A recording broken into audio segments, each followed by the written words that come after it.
What is your self-defeating behavior? Have you ever felt like you were standing in your own way? Like every time you're about to succeed, something inside you holds you back? Maybe it's procrastination, negative self-talk, or giving up just before the finish line. If that sounds familiar, you're not alone. In fact, there's a term for this. It's called self-defeating behavior.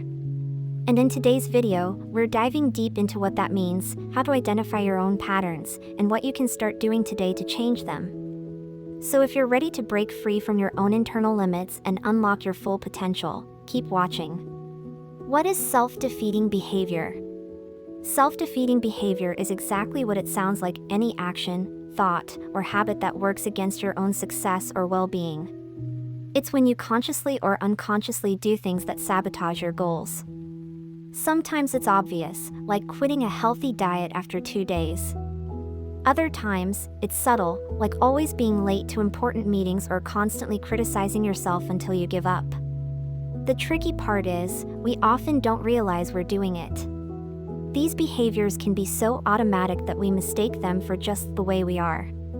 But they're not personality traits, they're patterns, and patterns can be changed. Where do these behaviors come from? So where do these self-defeating patterns come from? The roots are often buried deep in our past, childhood experiences, old emotional wounds, or messages we've internalized over the years. Maybe you were told you weren't smart enough, or that you needed to be perfect to be loved. Over time, those messages turn into beliefs, and those beliefs shape your actions. Eventually, you might begin sabotaging relationships, avoiding opportunities, or setting goals so low you never fail, but never grow either. Understanding where your behavior comes from doesn't excuse it, but it does explain it. And once you understand it, you can begin to heal it. The many faces of self-defeating behavior. Self-defeating behavior can show up in a lot of different ways. Let's break down some of the most common types. Procrastination, putting off what matters most, even when you know the consequences. You might delay studying, job applications, or even therapy, things that could help you. Perfectionism, setting standards so high that you're never satisfied. You might avoid starting projects because you fear they won't be perfect. Ironically, this keeps you stuck and unsatisfied. Negative self-talk, telling yourself you're not good enough, not talented enough, or not deserving of good things. This creates a loop of self-doubt and paralysis. Overcommitment, saying yes to everything until you burn out. It might look like ambition on the surface, but it's often rooted in a fear of disappointing others or proving your worth. Self-isolation, pulling away from people who care about you, even though you crave connection. This can come from fear of rejection or not feeling good enough for relationships. Addiction or escapism, using substances, food, shopping, or endless scrolling to avoid discomfort. It brings short-term relief, but long-term damage. Each of these behaviors is like a mask, a cover for deeper fears, like fear of failure, fear of rejection, or even fear of success. Why we keep repeating them? Now you might wonder, if these behaviors hurt us, why do we keep doing them? The answer lies in how our brains work. Our brains love comfort and familiarity. If a certain pattern has kept us safe emotionally, even if it's toxic, it becomes a default setting.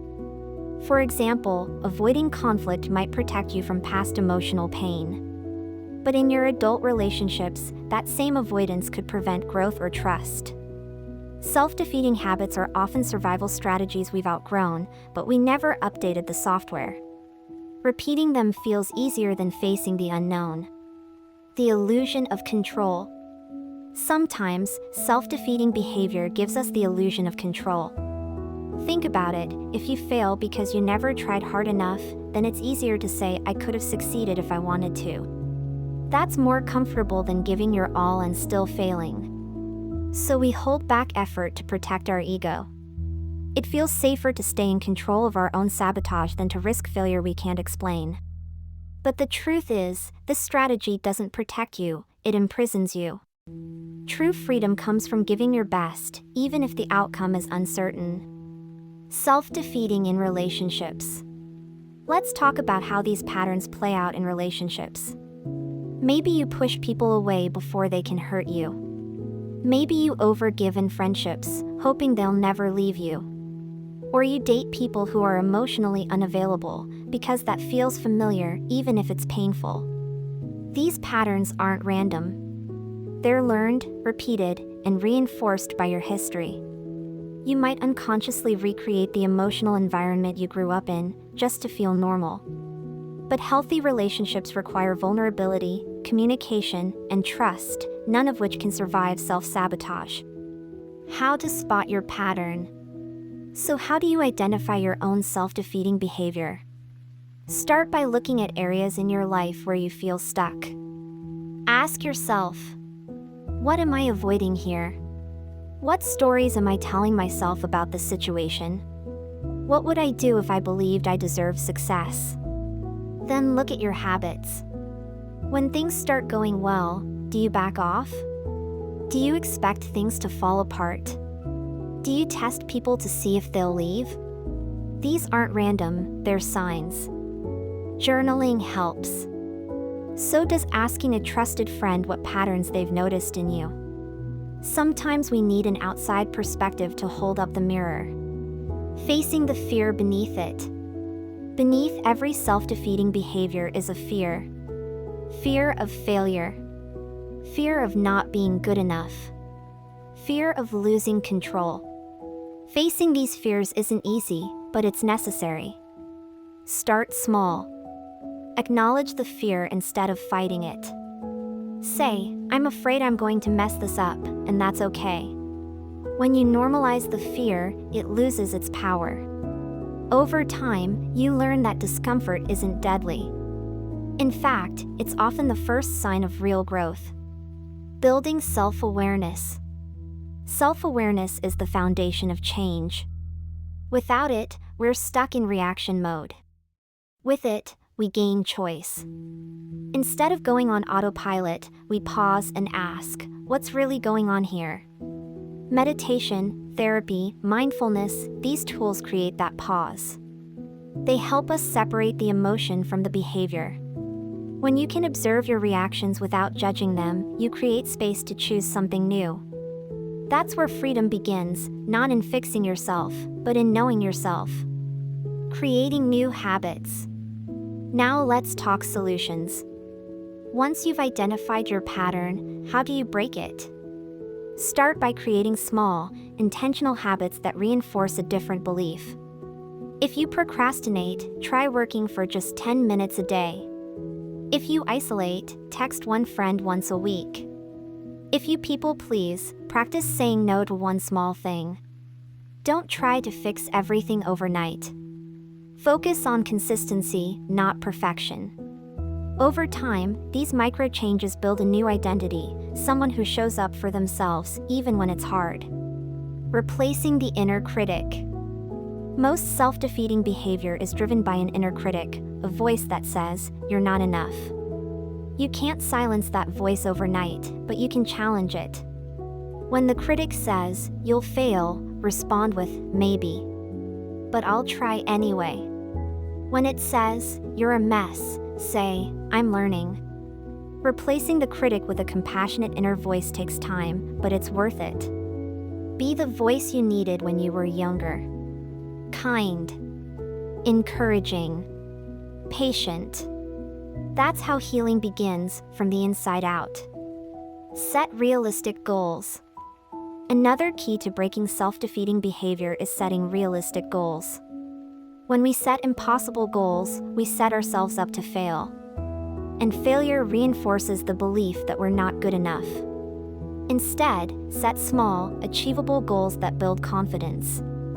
Break big tasks into tiny steps. Celebrate progress, not perfection. This helps retrain your brain to expect success, not fear it. And that shift changes everything. Surround yourself with growth. Environment matters. If you're around people who constantly criticize, blame, or play the victim, you'll absorb those patterns.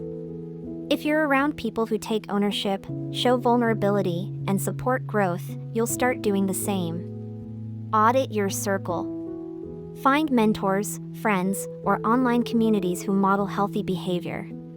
You don't have to do this alone, but you do have to be intentional about who you do it with. Therapy and professional help. Sometimes, self-defeating patterns are deeply rooted in trauma or mental health struggles. If that's the case, working with a therapist can be life-changing. A good therapist won't fix you, but they'll help you understand yourself. They'll help you connect the dots between your past and your present, so you can build a different future. There's no shame in seeking help. In fact, it's one of the most courageous steps you can take. Celebrate progress, not perfection. Let me say this again, you will mess up. You will slip back into old habits. That's part of growth. What matters is that you notice it and gently return to your new path. Change isn't a straight line, it's a spiral. Each time you come back to the work, you're a little wiser, a little stronger. So celebrate every step, no matter how small. You're not failing. You're learning. Final reflection, you are not broken. Here's the truth I want you to walk away with, you are not broken. Your self-defeating behaviors are not signs of failure, they are signs that you've been surviving the best way you knew how. But now, you're ready for more than survival. You're ready to thrive. And that starts with awareness, courage, and compassion. You have everything you need inside you to create a different story. Not because you have to be perfect, but because you're finally choosing to show up for yourself. If this video helped you see your patterns in a new light, let me know in the comments, what's one self-defeating behavior you've noticed in yourself? And what's one small action you'll take to challenge it this week? Don't forget to like, subscribe, and hit the bell so you don't miss future videos on mental health, mindset, and personal growth. You're not alone on this journey, and every step forward counts.